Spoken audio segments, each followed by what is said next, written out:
Planning ને time management એક જુદો વિષય છે, પણ મુખ્ય ગુણ આપણે એ શીખવાનો છે. દરેક વ્યક્તિએ પૃથ્વી ઉપર શીખવાનો છે.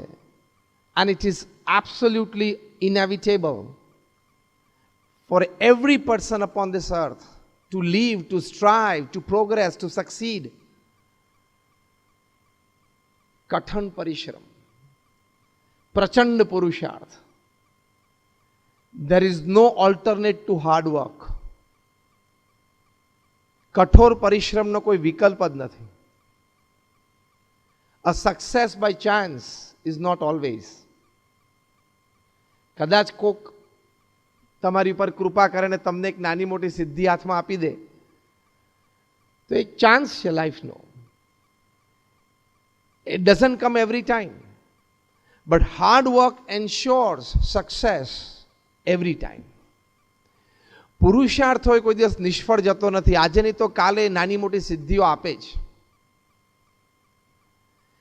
એટલે પહેલી અગત્યની વાત બધા વિદ્યાર્થીઓ અહીંયા બેઠા છે એમને કરવાની કે પ્રચંડ પુરુષાર્થથી કોઈ દિવસ પાછું ન પડવું, શરમાવું નહીં, ગભરાવું નહીં અને આળસ ના રાખવી. અને તમે બધા તો યંગ છો. I think an average age sitting student sitting here is like around 18-20 એવું લાગે છે. યસ ઓર નો? 18, 20, 22 વર્ષના તમે લોકો બધા અહીંયા બેઠા છો. તો અત્યારે તો તમારી બુદ્ધિમત્તામાં, શરીરમાં ખૂબ તાકાત છે. Explore it to the ફુલેસ્ટ. અત્યારે તમારી વિદ્યાર્થી અવસ્થા છે તો 8 કલાક, 10 કલાક, 12 કલાક, 14 કલાક પણ ભણવાનું જ. તમને એમ થાય કે તો પછી અમે એન્ટરટેનમેન્ટ ક્યારે કરીએ ને આનંદ ક્યારે કરીએ ને ફરવા ક્યારે જઈએ ને બિચારા સોશિયલ મીડિયાનું શું થાય?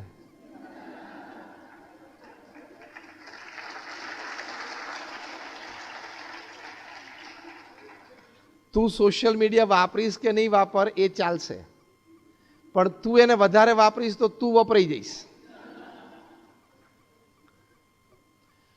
પ્રચંડ પુરુષાર્થ, 8 hours a day, 10 hours a day, 12 hours a day, 14 hours a day. Strive for excellence. અત્યારે તમે પુરુષાર્થ નહીં કરો તો ક્યારે કરશો? અત્યારે સારા માર્ક્સે એક્ઝામ્સમાં ઉત્તીર્ણ નહીં થાવ અને ધાર્યા ઇન્સ્ટિટ્યૂટમાં, ધાર્યા કોર્સમાં તમે પ્રવેશ નહીં મેળવો તો આવો ચાન્સ તમને ફરી વખત ક્યારે મળશે?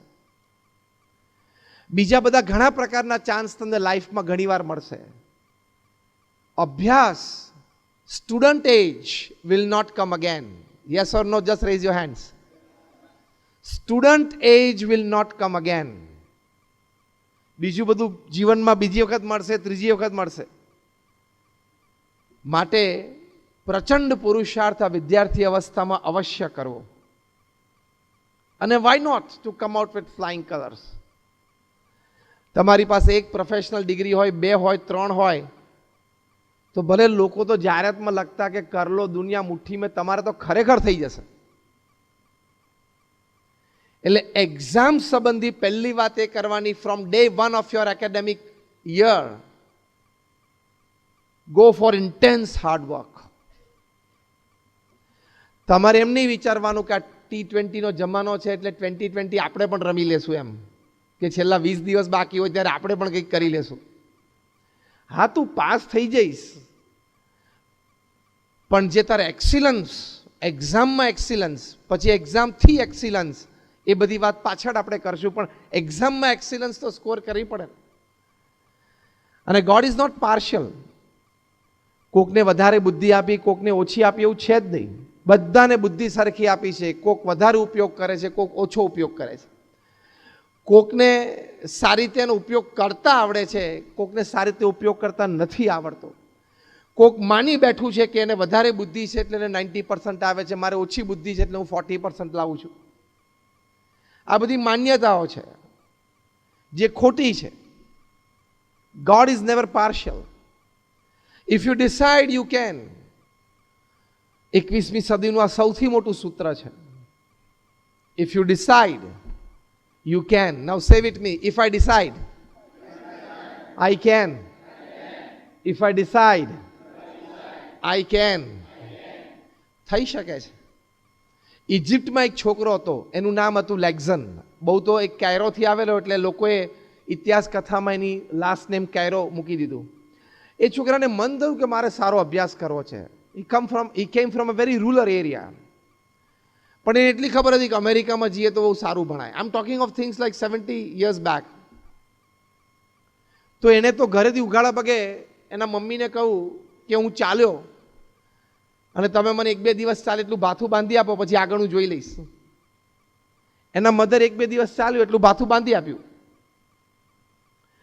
અને ત્યાં પોર્ટ ઉપર ગયો અને ત્યાં શિપ ઊભી હતી. તો કે કઈ શિપ આમાં અમેરિકા જાય? તો કે આ જાય છે, પણ એની ટિકિટ લેવી પડે. પૈસા મારી પાસે નથી, તમે કોઈ મજૂરી કરીશ શિપ ઉપર, પણ મારે ભણવા જવું છે. એનો એટીટ્યુડ, એના ચહેરા ઉપરનું જે સ્પાર્કલ હતી એ જોઈને કેપ્ટન એમ થયું કે આને હું લઈ જાઉં.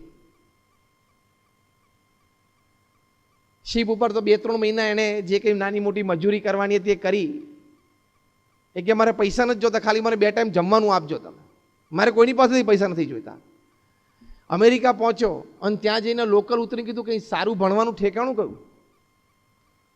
તો કે સારું ભણવું હોય ને તો અહીંયા હાર્વર્ડ સ્કૂલ છે. તો છોકરો ત્યાં ગયો અને ત્યાં જઈને કે મારે એડમિશન લેવું તો કોને મળવાનું? તો કે આ પ્રિન્સિપાલની ચેમ્બર છે. તો ત્યાં જઈને કીધું મને એડમિશન આપો. તો કે તું ક્યાંથી આવે? તો કે ઇજિપ્તથી આવું છું. શેમાં એડમિશન લેવું છે? તો કે તમારી પાસે સારામાં સારો કોર્સ હોય એમાં મને એડમિશન આપો ને. કારણ કે આ બાળકની ઉંમર 12 વર્ષની હતી. એને ખબર જ નહોતી કે what is an institute, what is an admission process, what are the courses there, કશી જ ખબર નહોતી એને. તમારી પાસે સારો કોર્સ હોય એમાં મને એડમિશન આપો. તો પ્રિન્સિપલ વોઝ લાઈક સરપ્રાઇઝ કે how did you come here? તો અહીં મારી ચેમ્બર સુધી પહોંચ્યો કેવી રીતે? તો પેલો છોકરો કે મારે એડમિશન લેવાનું ભાગ્ય નક્કી હશે એટલે હું આવ્યો છું. અને ત્યાં આવીને પ્રિન્સિપલ સાથે આવી બધી વાતો એને કરી. પ્રિન્સિપલે કીધું, પછી એણે પોતાની જર્ની વર્ણવી કે આઈ કમ લાઈક ધીસ. એની જર્ની, એનું ડિસ્ક્રિપ્શન સાંભળીને પ્રિન્સિપલ એમ થયું કે I should give a chance. એની બધી ડિટેલ્સ લીધી અને બોર્ડમાં મૂક્યું.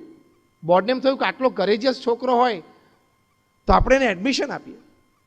એડમિશન આપ્યું અને થ્રુ આઉટ એ ડિસ્ટિંક્શન સાથે પાસ થયો. He broke on the course of his academics many university records. He went on to become a neurosurgeon.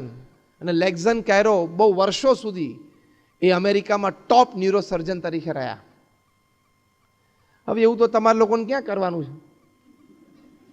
તમારા પેરેન્ટ્સે તમને એક સ્કૂટી લાવી આપી છે ને કાર પણ લાવી આપી છે ને અને એડમિશન પણ લાવી આપ્યું છે ને તૈયાર ફી ભરી આપી છે. તે હવે તો ભણો.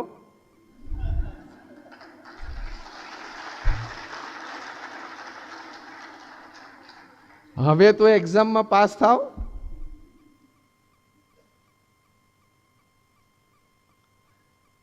એટીટ્યુડ એવો મોડર્ન થઈ ગયો છે ને. એક એન્જિનિયરિંગમાં છોકરો ભણતો હતો 3rd યરમાં, તો મને મળ્યો. પછી ખાજીક વાત કરતા હતા. Because I like meeting students, કારણ કે they are the H.D.. Patel સાહેબ હમણાં કીધું એમ ફ્યુચર ઓફ ધ કન્ટ્રી. એટલે સાહજિક એની સાથે વાતચીત થઈ. મેં કહ્યું હાઉ આર યુ સ્કોરિંગ? તો કે મારી પાસે અત્યારે મારી 2 કેટી છે. હું કેમ તું સારું ભણ્યો નહીં? તો કે Swamiji do you know the modern trend? મેં કહું શું? કે કેટી ઇઝ અ ક્રેડિટ. તો મેં કહું that's good, that's great, I never new this કે કેટી ઇઝ અ ક્રેડિટ. તો કે સ્વામી 2-3 વખત કેટી ના આવે, 2-3 વખત તમે કેટી ના ક્લિયર કરો ને ત્યાં સુધી you don't become a good engineer. You don't become a good engineer. એટલે એવા ખોટા એટીટ્યુડ રાખવાની કોઈ જરૂર નથી. Coming out with flying colour is a human endeavour, human duty અને હ્યુમન ડિગ્નિટી. એટલે સ્પોટલેસ એકેડેમિક્સ રાખવાનો એક એટીટ્યુડ હોય ને તો તમે એક્ઝામ્સમાં સારી રીતે ફેર કરી શકશો. You will have excellence in your exams.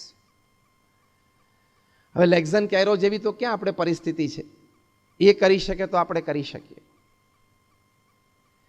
ઘણા વર્ષો પહેલાની વાત છે. કોઈ જ્યોતિષ તામિલનાડુમાં કોઈ નાના ગામડામાં ગયા હશે અને ત્યાં ગામના ચોરે બેસીને બધાનું ભાગ્ય જોતા હતા. એમાં એક માતા એમના 5-7 વર્ષના નાના બાળકને લઈને ત્યાં ચાલ્યા અને એ માતાના મનમાં એમ હતું કે મારા બાળકનું ભવિષ્ય ખૂબ સારું બને, ખૂબ સારું ભણે, મારા બાળકને બહુ તેજસ્વી એકેડેમિક કરિયર જોવું છે અને ખૂબ મોટો સાહેબ બને, એક જે દરેક માતાના હૃદયમાં હોય. એટલે એના નાના બાળકને લઈને માતા ત્યાં ચાલ્યા અને પેલા એસ્ટ્રોલોજરને કહ્યું કે મારા બાળકનો હાથ તમે જુઓ ને, એનામાં વિદ્યારેખા કેવી છે, કેવું ભણશે. એટલે પેલા જ્યોતિષ હાથ જો ને કંઈક જોયું હશે વિદ્યારેખા અને કહ્યું કે આ બાળકના ભાગ્યમાં સારો વિદ્યાભ્યાસ નથી. ત્યારે પેલા માતા તો બહુ મૂંઝાઈ ગયા. એને એમ થયું કે હો મારું આ સ્વપ્ન તૂટી ગયું. 2-3 વખત એમને આગ્રહ કર્યો કે સાહેબ તમે બરોબર જુઓ. ત્યારે ફરી વખત એસ્ટ્રોલોજરે કહ્યું કે ભાઈ એને વિદ્યારેખા નથી. પેલા બાળકે પૂછ્યું કે કોઈને સારી વિદ્યારેખા હોય તો એ ક્યાં હોય? એટલે કંઈક પેલા એસ્ટ્રોલોજરે બતાવ્યું હશે આવું કંઈક છે એમ. પછી તો ઘરે આવ્યા, એની માતા તો ખૂબ રડ્યા કે મારો બાળક સારો અભ્યાસ નહીં કરી શકે.